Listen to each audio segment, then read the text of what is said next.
Welcome to today's webinar from the International Alliance of ALS MND Associations on mental health support for people living with ALS MND and caregivers. For this webinar, we have English and Spanish captions available. If you're joining us live in Zoom, please check the chat box as we are adding instructions right now. And if you are watching the recording in our YouTube channel, you will find the instructions in the video description on how to activate the subtitles.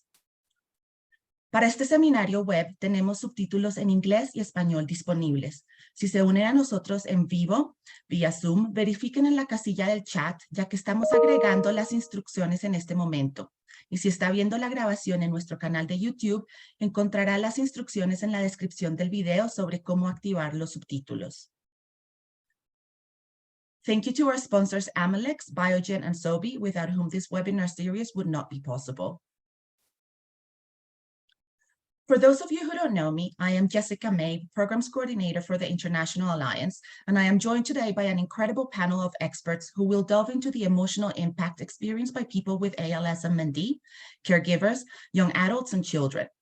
Our moderator today in today's webinar is Marcela Santos, psychologist of ACELA, the Colombian ALS MND Association, and she holds a master in social inclusion of people with disabilities. Her dad lived with ALS for 16 years, and she was one of his primary caregivers. Her father, Alfredo Santos, passed away in 2020, and she has dedicated all her academic and professional life to the care of people with disabilities in Colombia in public and private entities and NGOs. Joining her in the panel, we have Dr. Melinda Kavanaugh, a professor of social work and licensed clinical social worker with expertise in multidisciplinary health, mental health settings addressing neurological disorders, including Alzheimer's disease, ALS, and Huntington's disease. Dr. Kavanaugh is also the president of Global Neuro YCare, an international nonprofit focused on developing programs and support for children, youth, and families in neurological disorders in underserved areas. Using her research and clinical expertise, Dr. Kavanaugh has written several books for parents, children, and schools translated into 8 languages. Joining Dr. Kavanaugh in the panel, we have Dr. John Ashworth, originally trained as an existential psychotherapist, then went on to complete a doctoral program in psychology with an interest in long-term health conditions. Dr. Ashworth utilizes the existential as well as other models of psychotherapy that are particularly relevant to patients experiencing a health crisis. Prior to working for the MND and the Neuromuscular Disease Service at MBT Healthcare Trust, Dr. Ashworth established an outreach psychology service for neurology patients who otherwise struggle to have their psychological needs met. And completing the panel, we have Albert Koo, who will be sharing his perspective as a person living with ALS and MND. Albert is a lawyer by profession.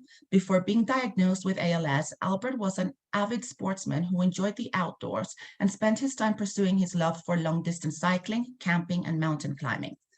Having been diagnosed in July 2018, he continues his legal practice while seeking to create an awareness of ALS and MND. Albert resides in Malaysia with his wife and a daughter. Now, some final instructions before we start. Any questions you have for our panel, please write them in the Zoom Q&A box. And if you're watching from Facebook, you can add your questions in the comments. I also want to take this opportunity to thank everyone who pre-submitted their questions. There is a lot to cover, and we will do our best to answer as many questions as we can in the time we have. I will now turn it over to Marcela, our moderator for today. Hello, everyone, wherever you are in the world, whether you're watching this session live or pre-recorded, thank you for being here and welcome to our webinar, Mental Health Support for People Living with ALS, MND, and Their Caregivers. I'm Marcela Santos, as Jess said, and I'm honored to be your moderator for this important discussion. As a daughter of a PALS, a child caregiver, and a psychologist myself, I know the importance of mental health during the ALS journey.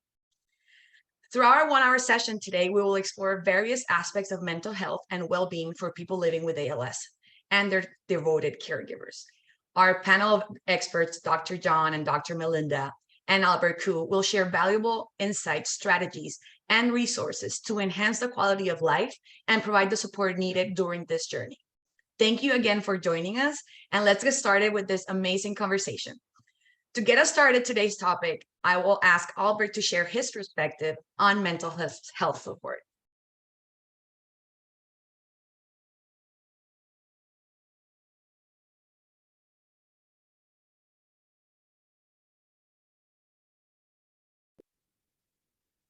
As a PAL, addressing mental health in ALS is something very important, especially when this progressive neurodegenerative disease can have a significant emotional and psychological impact on PALs and the family. I personally believe that the mental health support should be integrated into all ALS care plan from the beginning so that PALs can be aware and be educated about potential emotional challenges in this journey. The plan should include emotional support, such as those from psychologists, counselors who specializes in ALS-related issues, that they can provide coping strategies and emotional support.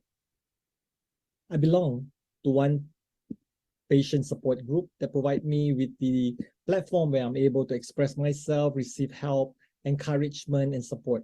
I personally believe that connecting with others facing similar challenges can reduce feeling of isolation and offer valuable insights. Sometimes I know that my caregiver can also be experiencing anxiety, stress, and burnout themselves. Therefore, providing support for them, it is important as their mental health would impact the patient's well-being. Finally, I think planning ahead with advanced care planning with patients and families to ensure that the emotional and psychological preference are considered in end-of-life decision. Personally, due to my own limited mobility, I have found that communication aids is such an important aspect, as it can sometimes be the only form of communication to the world outside. Therefore, it is important that access to communication aids and assistive technology be maintained in order to help maintain social connections and reduce feelings of loneliness. Different PALs would have their different needs. It is therefore important that the medical support are not limited to just providing care, but other aspects such as emotional and mental health. It is essential to address both the physical and emotional aspects of ALS to improve the overall quality of lives for PALs and their families. Thank you.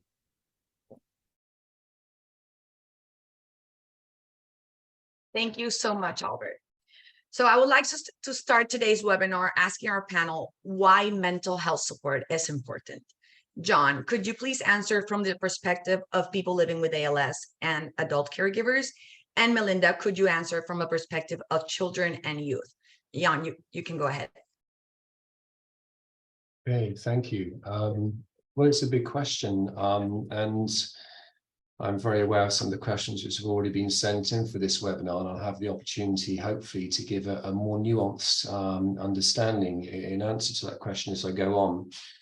But quite simply, just to get things going, the emotional impact of living with this condition can be understandably overwhelming, a tremendous impact, if you like.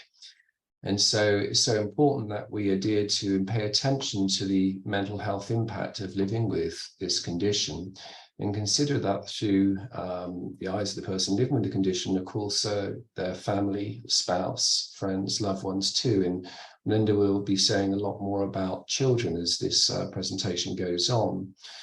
But just to say a little bit, because I know we'll be going into more detail about the emotional impact, mental health impact, if you like, of living with this condition.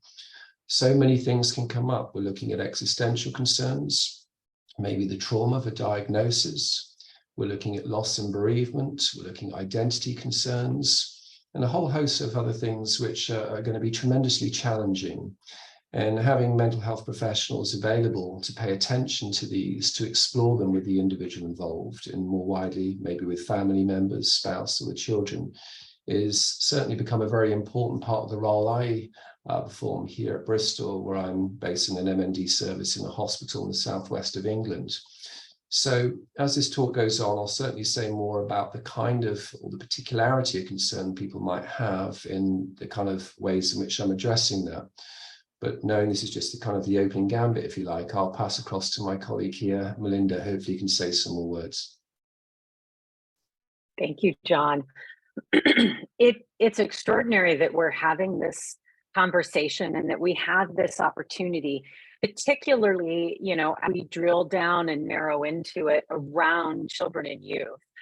We're hearing more in the world today around mental health in children, but it's still not as common, and it really hasn't entered our daily conversations in general, much less as it comes to living with a parental or a grandparental illness, such as our families are living with ALS and MND. And what we know about children and youth and mental health is that it is critical for their development. It absolutely shapes their development. And by not recognizing and addressing, it has the possibility of impeding their learning, their opportunity to learn, their opportunity to engage socially, not only with their families, but with their friends and their peers. And as children and youth, that is an absolute critical milestone in developing those peer relationships, in creating their identity. And we aren't addressing their mental health, then we're doing an injustice to them. Then we're not giving them that opportunity to really grow and flourish and develop in the way that they need to. So as we, as John said, as we move forward through this conversation, quite frankly, we're going to be spending a lot of time talking about why mental health is important, kind of woven throughout. And from my perspective, I'm going to spend a lot of time talking about how parents and families can support children and youth in their mental health growth, because it's not necessarily something that children are thinking about. So it's incumbent on us as adults to really recognize when those mental health changes are happening, when those changes, when those reactions change, when children might become a little more withdrawn or a little more emotional or less engaged in their daily activities. So, we're going to offer lots of tips and tools and suggestions.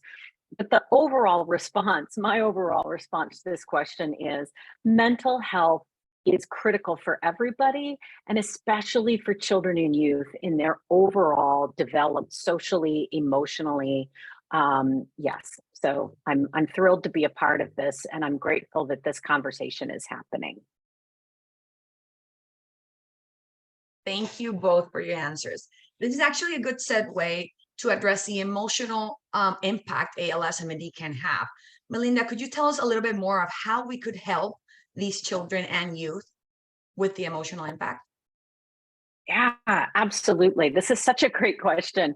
And it's one I get frequently, because what really underlies this question about how we can help our children and youth is often that kind of fear and reticence and lack of clarity in the adult and how they feel about it. And I know that's really, John is going to spend a lot of time on that. But one of the things I encourage families all the time is to sit down and ask the children what they know, what they think they know, because we often come from a perspective of we want to protect our children by not exposing them with a lot of information. We don't want to expose them to disease particulars. But what ends up happening is this protection gives the sense to the children that they don't have the right to know, that they don't have the engagement with their family member to be a part of that conversation. So the most important thing we can do is be open and honest and share. As an adult, share how you feel, because when you're modeling those open and thoughtful conversations and those open and thoughtful responses, then the children realize it's okay to do the same.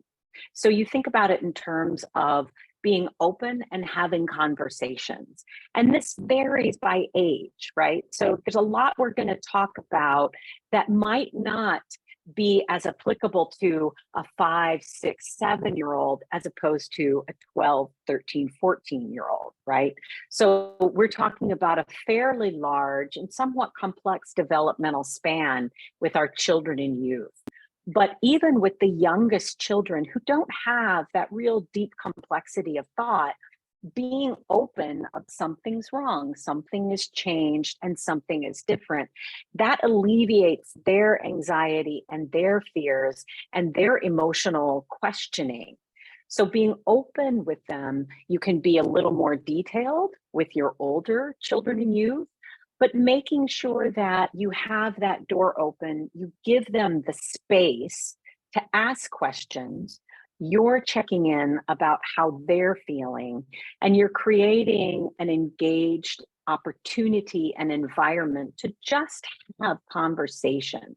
And we're not talking the entire breadth of the disease process, but really trying to understand, at diagnosis, or how those emotions are really rolling over your children and youth. Being okay to have those conversations and resting in that comfort that you're providing those opportunities for your children, and not shutting that door for them to be able to talk about their own emotions in whatever way that they do it. Thank you so much. John, could you please address how to address the emotional impact from the PALS and the spouse perspective? You're on mute. Sorry, I just realized. Really interesting hearing what Melinda just had to say, actually. And I'll dovetail into Melinda's words by perhaps just starting to talk a little bit about relationships more generally.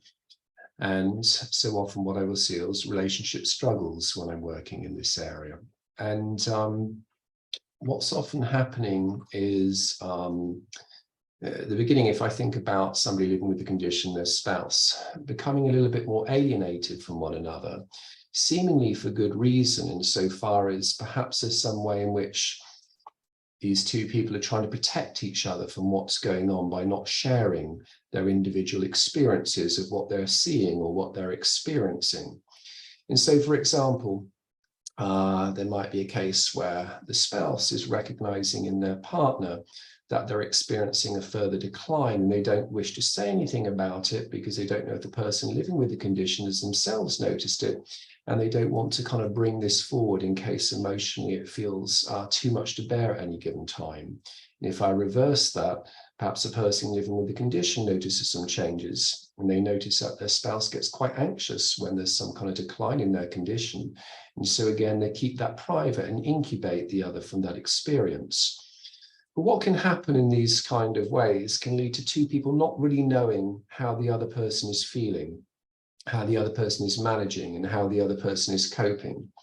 And so sometimes if I'm working with a couple, what I might do is try and make it safer for them to communicate about what they're kind of both witnessing and what they're both experiencing. And I sometimes call this circling a subject. In other words, they start on the outer circle because it doesn't feel very safe to get into the middle.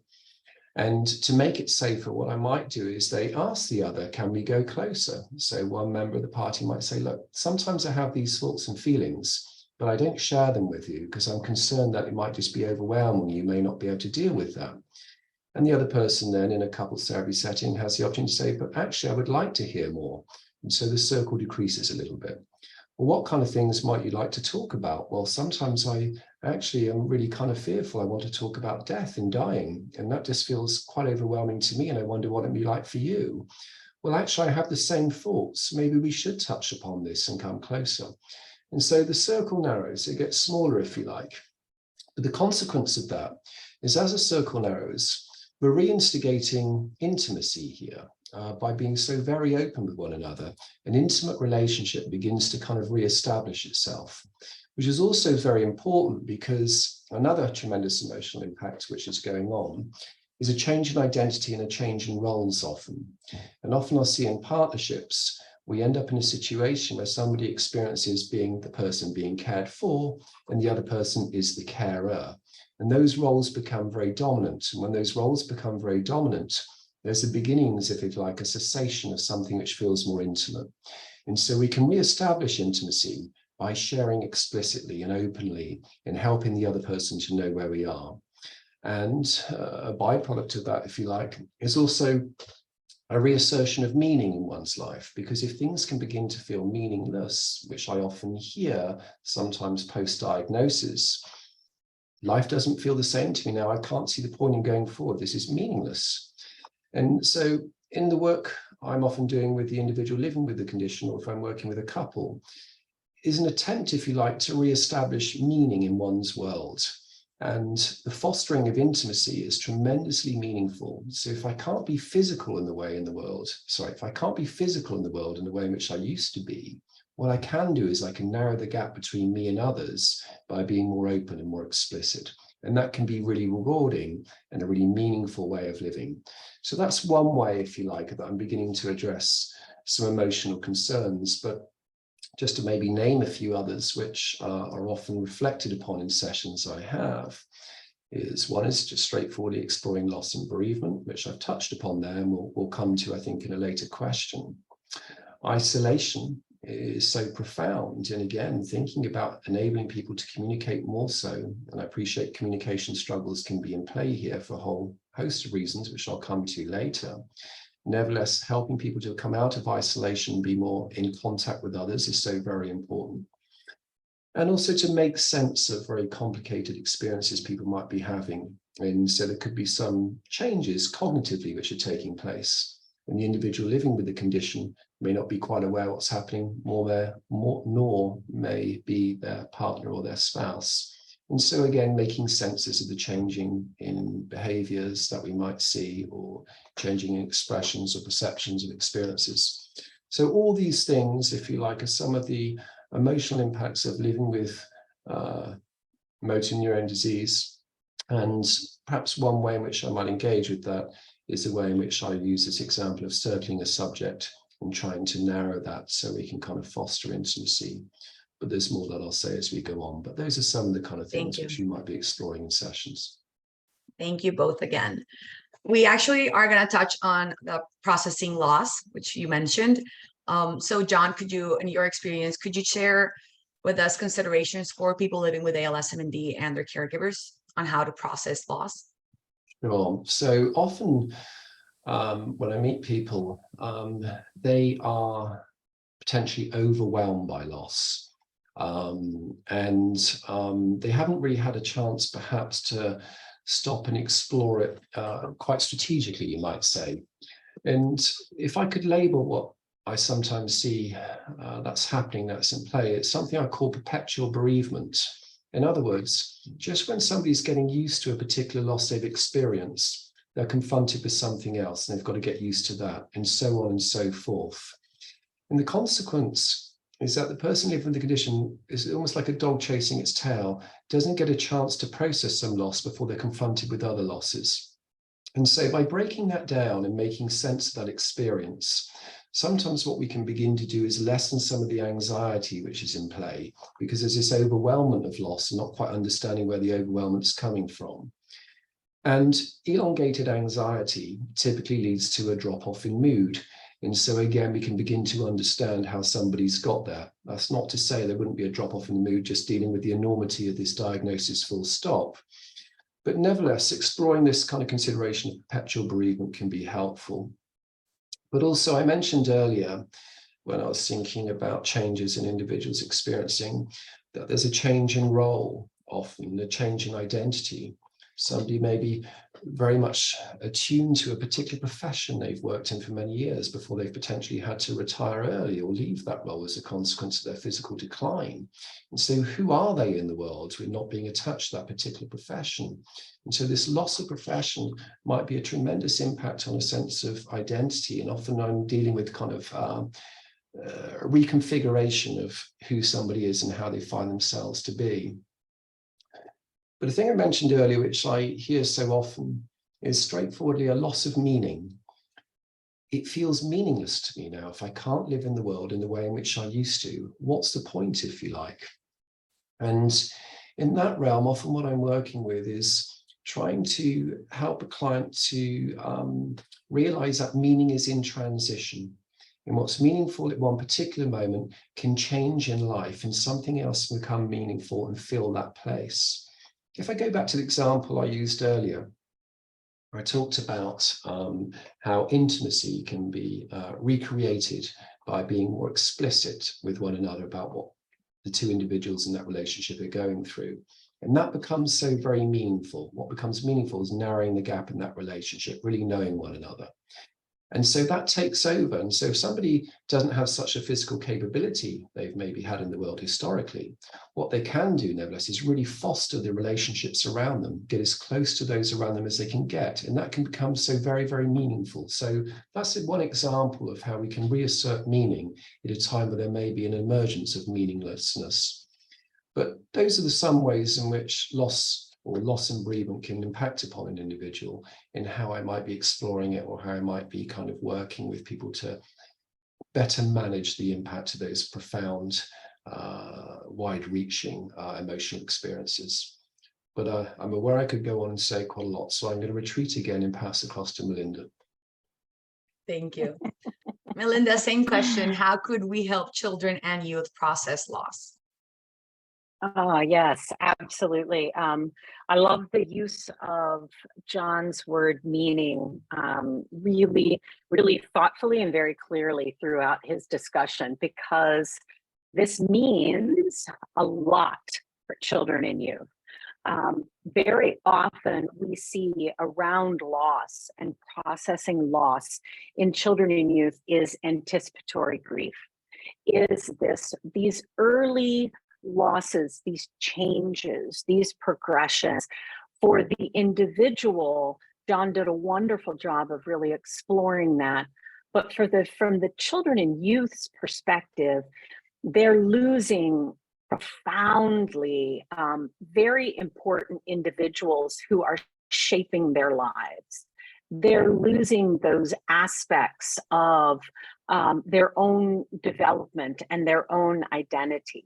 So when we see, or when we talk about loss, we have to break down, particularly with children and youth, to say, as those progressions happen, as those changes happen, the child is deeply grieving all of those losses. Loss of being able to play football or some sort of sport with their parent, the loss of the voice of their parent, which means everything for a child from birth on up.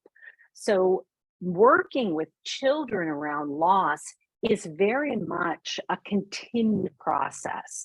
And it's throughout those time points, throughout those changes, recognizing that what they're doing is they're deeply grieving well before the individual actually dies of the disease or has changed to a point where they, individual, are really feeling that deep, deep change in their own meaning. Often children are seeing and feeling that very, very early on.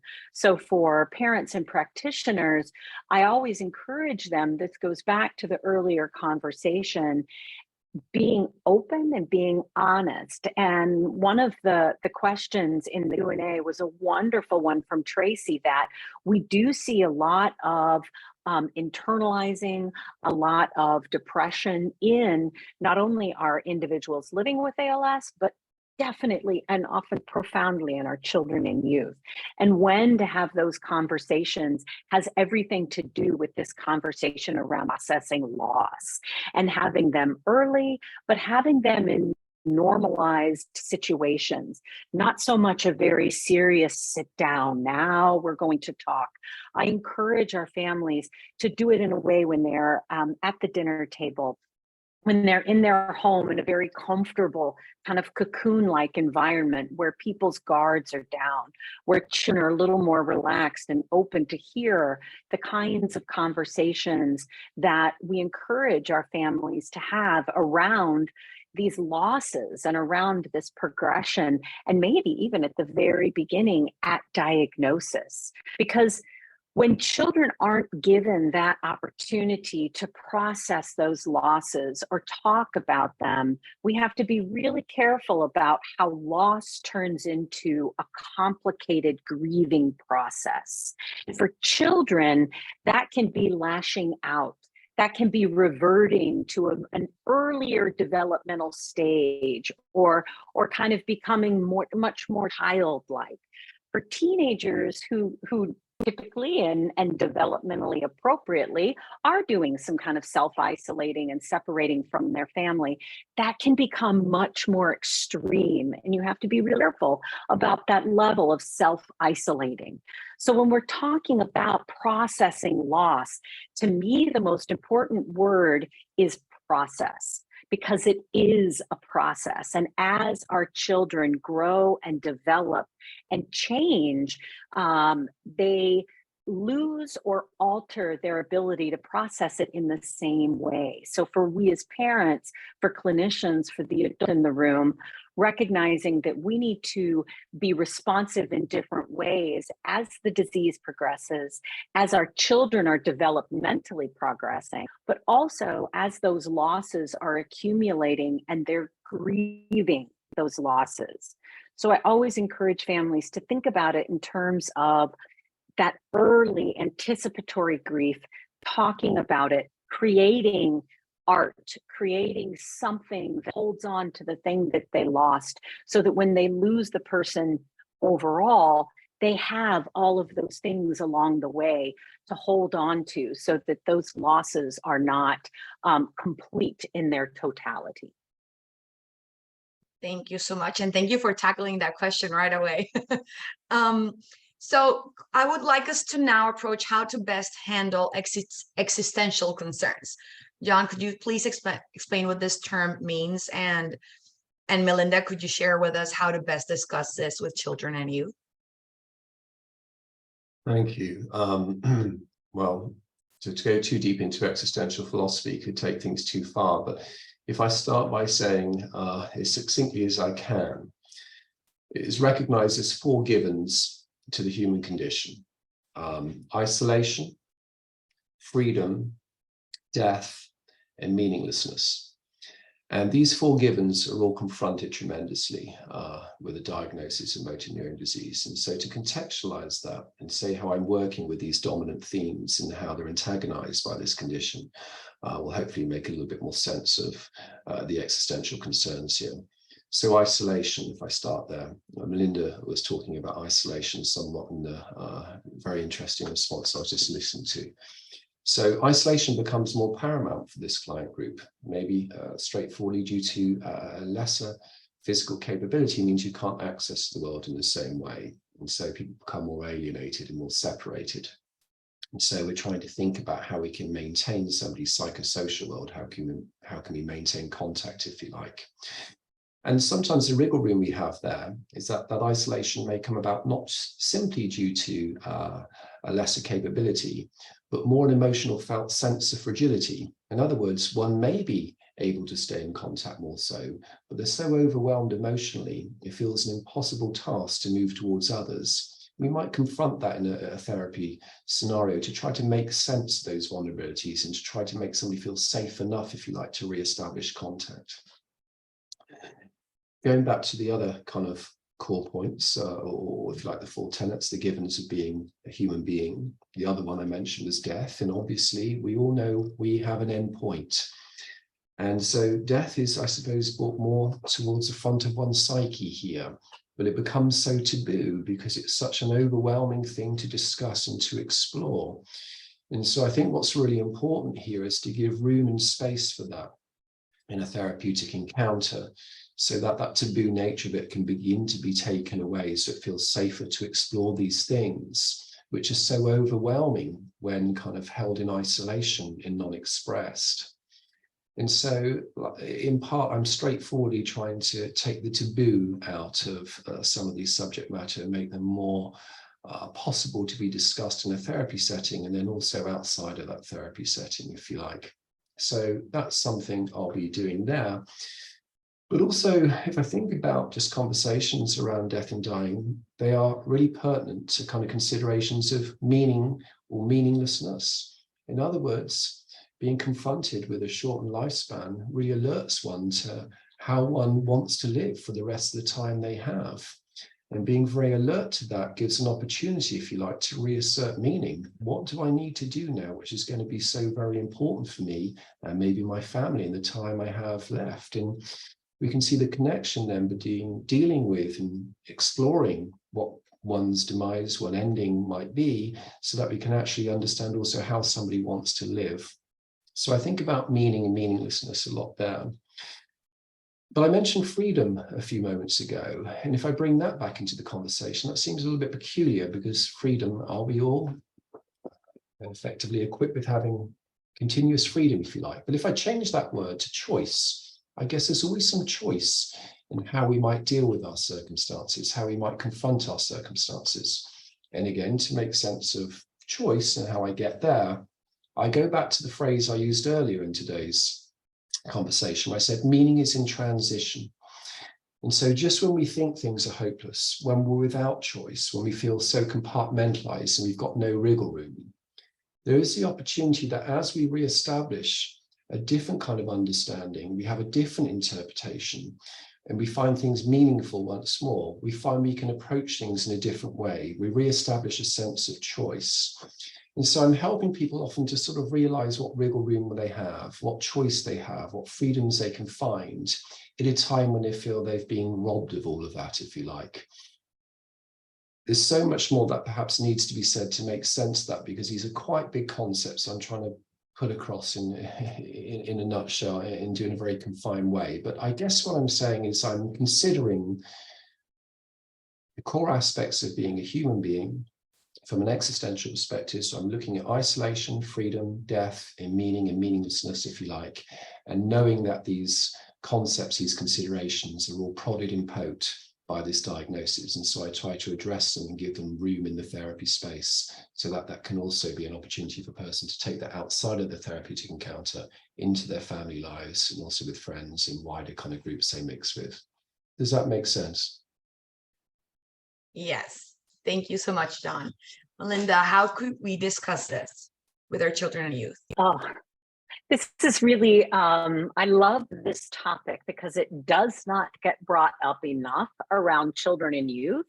Mostly we don't, I don't think we give them the respect or the expectation that they have these kinds of existential feelings. Now, you know, certainly really young children may not, but what it manifests in young children is this expectation that they have somehow caused the death, that they are somehow responsible for the death.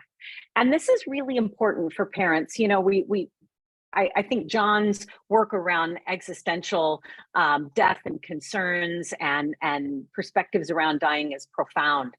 So if we can translate that to children and youth, when we're working with children, they may not use any of these same words. We aren't using any of the same words with our young children, but what they're internalizing, what they're feeling about death and dying is really important, because young children don't understand all of the things that are happening over there. They understand what is very clear and kind of black and white to them.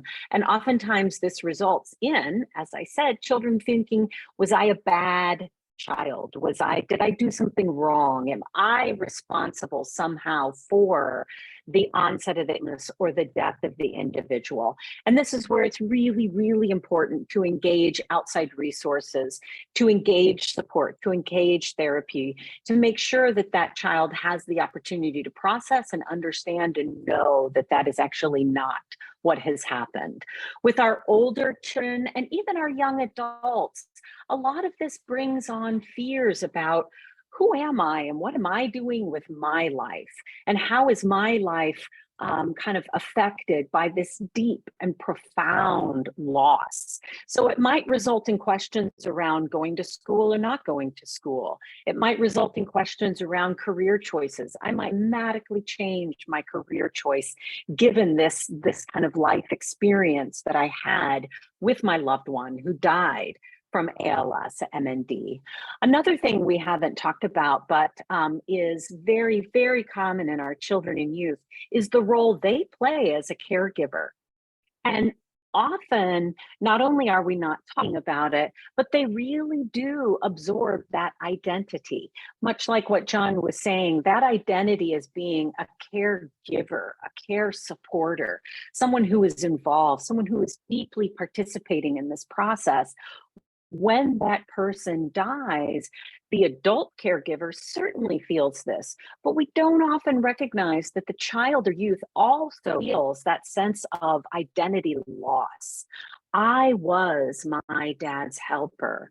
I was my grandmother's caregiver. Who am I now? I'm only 16. What does this mean for me? These are deeply, deeply important questions that we very often gloss over, don't think about, and don't think to address with a child because we are very understanding of the adult caregiving perspective. So at that time of loss, we have those deep existential concerns for our young children, but also when it comes to caregiving and what that means for them and who they are next. So I really appreciate that question. And I think it's something we need to continue mining with our children and youth. Thank you so much. Yeah, I think this topic is beyond exciting to talk about. And I think when we get to the Q&A, we can double click on this and get more detail on this. So next question, John, could you please briefly explain to us the possible cognitive changes in people living with ALS MND? Okay. Well, more recently discovered, there's been a lot of research in this area, is evidence is proving that approximately 50% of people living with MND do experience some changes in their cognition or behavior. And statistics can even say this can rise to about 80% towards the latter part of one's life in living with this disease and this condition. And also around, I think it's about 15% of people living with this condition may experience frontotemporal dementia also. So it's something that we're becoming increasingly aware of as psychologists working in this area, and becoming better informed of how to address and work with these concerns, if you like. But to be a bit more specific, let's talk about a couple of things that might be the result of some kind of cognitive change which is taking place. We might see something we call disinhibition. We might also see something we call apathy. And so with disinhibition, somebody might be a little bit more spiky, if you like, saying it as it is. And a family member might not be used to seeing their loved one operate in this way, and they can't make sense of it. They never used to be like this. They weren't so rude to me historically. And so enabling the individual living with the condition, but maybe also family members, to understand that these changes in ways of being are a result of some cognitive change can be extremely helpful because they can contextualize where it's coming from. Same with apathy, they just don't seem to be that involved or that interested or that engaged, but there is some cognitive change taking place which is resulting in this behavior change, and understanding that maybe takes a kind of a responsibility of others in the family to try to get that person re-involved in a particular kind of way, and they wonder why they can't do this. So they may better understand the usefulness of a particular kind of task they're engaged in with the individual concerned. But I also want to put forward a kind of a word of warning, really, because yes, we are more aware of there being cognitive changes for this population, or a percentage of this population, if you like.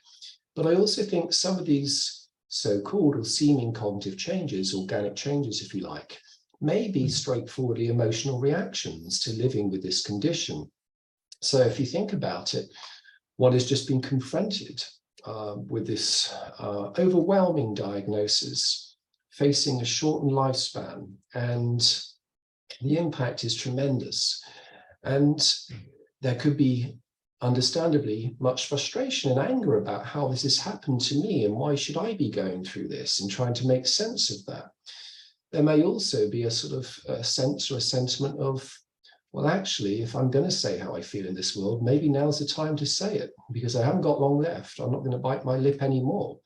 So we might see some changes in ways of being, which are really a result of an emotional reaction to living with this condition, and a change of way of being accordingly. And so if I move on to the other point I raised earlier, I was talking about apathy. Well, I've been talking about how overwhelming this diagnosis can be. And therefore, how does one deal with that? And maybe apathy is actually or could be considered no more than a useful defense mechanism.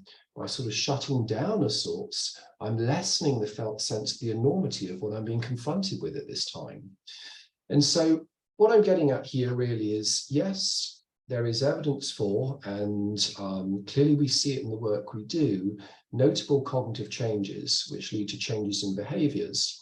And these are the result of some organic cognitive change, if you like. But I think we should also be mindful and open to the idea that what we might be witnessing is indeed notable due to the fact that we are observing this in clinic and family members are seeing it, as is the individual themselves, but they are otherwise might be seen as healthy emotional reactions to a circumstance that they're suddenly confronted with. And I think either way we can work with it, but we just shouldn't necessarily jump straight into the consideration that this is a cognitive change as a result of the condition. It could also be a very justified emotional reaction to the condition. So I think that's what I would say about those particular points. Thank you, John. Melinda, could you tackle this question really quickly? How can we explain this to the I youth and know, family? yeah. Oh, no, I can't tackle that very quickly. Yeah, I know we're running out of time. So I will be as brief as possible and say that it's very interesting to talk about cognitive changes, children and youth, because as I said before, and I will say many, many times, a lot of it really, really depends on the developmental stage and age of the child.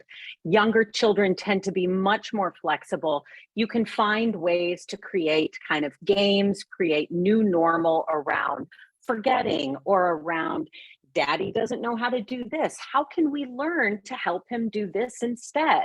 How can we help him remember something, right? When it's not that's what's actually happening, but this is such a big question and I know I don't have time to answer it, but it is really important to make sure that you engage children around those changes. You let them know, A, they're not responsible for it, but that there are ways to kind of accommodate, to adapt, to do things differently, to change their new normal around, again, what we talked about earlier, around process, around progression. And this definitely has to do with cognitive or perceived cognitive changes. And children and youth can be very frustrated, but often it's the adult that engages much more of the frustration and the irritation. And the children have much more opportunity and flexibility to find the humor in the situation, to find the fun, to find the games. And that's where I work with families quite a bit around this issue of digging in and trying to find ways to adapt in a more positive, fun, if you will, more engaging way to lessen the amount of frustration that is possible, but is much more typically felt by the adult in this situation as opposed to the child. I kept it extraordinarily brief because I know we're running out of time, but please know that this is a very, very important topic for children and youth, and future, we might be able to do some more around it. Yeah. So Melinda, can I ask you to please share a couple of recommendations on the importance of asking for help? Yes, this is so critical because what we often don't know what we don't know. And I know that's a very trite and often overused statement, but that is very, very true. And this is where being able to take a step back and say, what can I do to help my children and youth? What can I do to foster a less isolating, a more positive, a more engaged, and a more open environment in my family? And so asking for help is also, and we haven't really addressed it in this conversation, but I want us to recognize that often asking for help and reaching out is very culturally complex for a lot of individuals. It's not as easy as just making a phone call. It's understanding how does this make me feel as a person? What kind of impacts am I going to have on my child by talking to people about this? And the truth is, everything that provides information and resources for yourself as an adult has absolute, clear, and immediate implications for your children and youth. So as you feel uncomfortable and maybe comfortable reaching out for help, recognize that everything you're going to get is really, really important for those children, for their development, for their opportunity to share and understand what they're going through. And many youth, oftentimes families will come to me and say, well, they just don't want to talk about it, and they just seem like they aren't interested. And the truth is they might be, because they've internalized a lot of these complex feelings. They don't know how to share it, and they don't know how to ask for help. So going back to an earlier conversation, what we do as adults is model those behaviors. We model it's okay to ask for help. We model we're going to go talk to someone at the association, we're going to talk to someone at the clinic, or we're going to talk openly as a family. That gives that child that door, particularly that teenager, that door to walk through when they're ready. Because if we give that opportunity and we say, I'm okay to ask for help, I want you to be okay to ask for help. So from the children and youth perspective, don't make a big scene out of it. Do it in a very timely way and do it in a very normal way, but provide that opportunity for them to be able to see asking for help is okay. Thank you. John? To be completely blunt, I think Melinda's answer is so comprehensive and perfect. It felt to me like it covered a lot of what I might say too. So I'm just going to be expanding upon what I've just heard, actually. Maybe I'll just drop a word such as normalizing. In realizing it's okay to ask for help, you're normalizing that. And that's so very important, because of course family members will pick up on that too, is what I'm hearing. But I guess, again, really, I think I'm reiterating part of what I've just heard Melinda say very succinctly. I think if people are encouraged and they are indeed asking for help, it's going to help manage relationships. It's going to lessen the likelihood of relationship breakdown, which in turn is going to lessen isolation, which is going to be one of the most notable struggles people can experience. Being stuck with the condition, if you like, and stuck with one's own thoughts is an additional burden. So keeping relationships as intact as we can feels so very important, and asking for help helps to facilitate that. And then jumping back to something I said earlier, if relationships are intact, and what becomes so very important in relationships is openness, is intimacy, then of course we can see also that we are helping to reassert meaning into one's world, because it becomes meaningful to be engaged in these relationships openly. There's something very fulfilling about it, something very nurturing about it. And if I go back to what I was saying about normalizing at the beginning, I was thinking about when sometimes I see people in clinic and they voice to me, well, what's the point? What's the point in my life? What am I doing here? And I'm not as blunt as what I'm about to say, but there's a question I'll more gently kind of put back, which is, why have you come to see me? There's something that's encouraged you to make the effort to come in to see me in clinic. And I guess that thing is because we're in contact, something's happening, there's something useful, there's something meaningful about being in relationship that still is important enough to encourage somebody to come and see me in clinic, if you like. And so by highlighting that and making us both aware of that, about the importance of the relationship we're in, I guess what I'm hoping to do is take from the therapy room and translate it into somebody's wider world. So they realize that they can be open, sharing, intimate with others, because that's very, very meaningful. And so I suppose really what I'm doing is I'm utilizing what's happening in the space where I am with the person living with the condition, normalizing their experience and showing how useful it is to share that experience so they can also take that into the outside world. And I guess that's the general aim of psychotherapy, really, to translate what happens in a psychotherapeutic exchange in the room into somebody's wider life. And I guess that's what we're doing here too. Thank you. Yes. So last but not least, I would ask you both for a couple of recommendations, top recommendations for maintaining mental health. Okay, Melinda, I want to start with you. Huge question. I'm going to say two very clear things. Maintaining the mental health of children and youth is about being open and having conversations. And I've said it once, I'll say it 800 times. We are not protecting our children by not talking to them.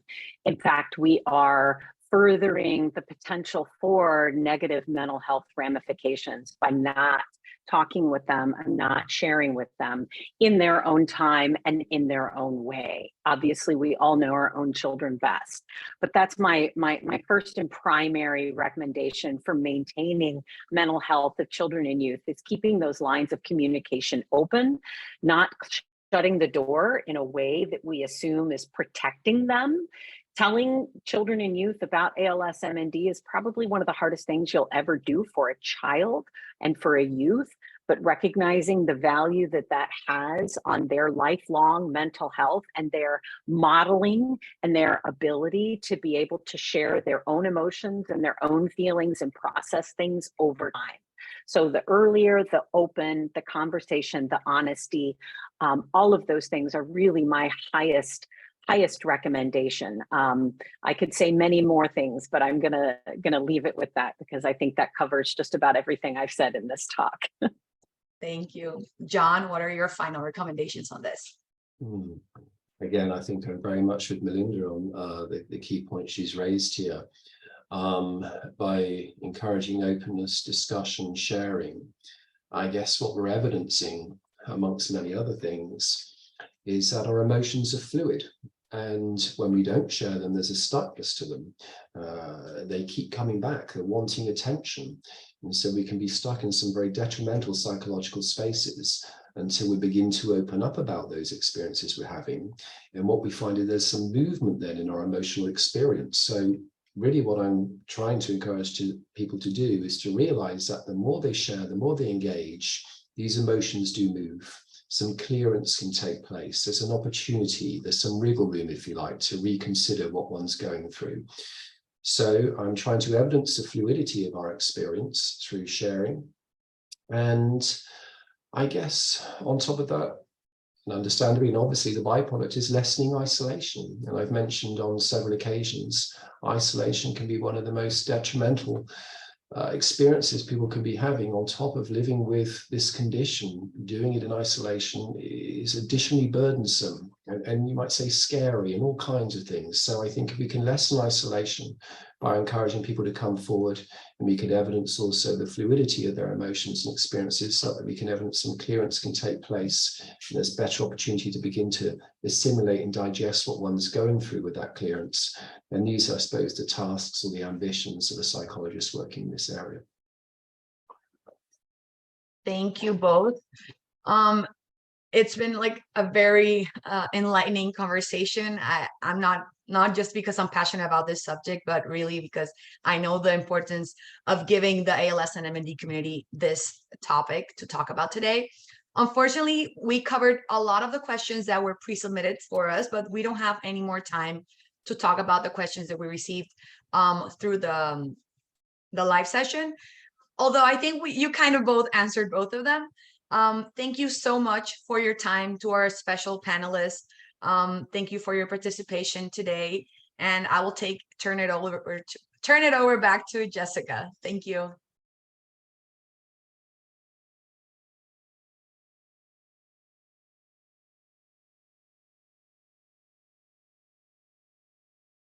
Thank you so much. I had myself on mute, of course. Thank you very much on behalf of the Alliance. I want to say thank you to all our panelists. I don't know if you probably saw on the chat the great comments you've had and some great questions. And as Marcela mentioned, so many important topics that we will work towards expanding over our future webinar series. Thank you also to our sponsors, Amalex, Biogen, and SoBe, who make this webinar series possible. And thank you to all of our audience for joining us today. I want to wish you all a great morning, afternoon, or evening, depending on where you are in the world. Thank you very much.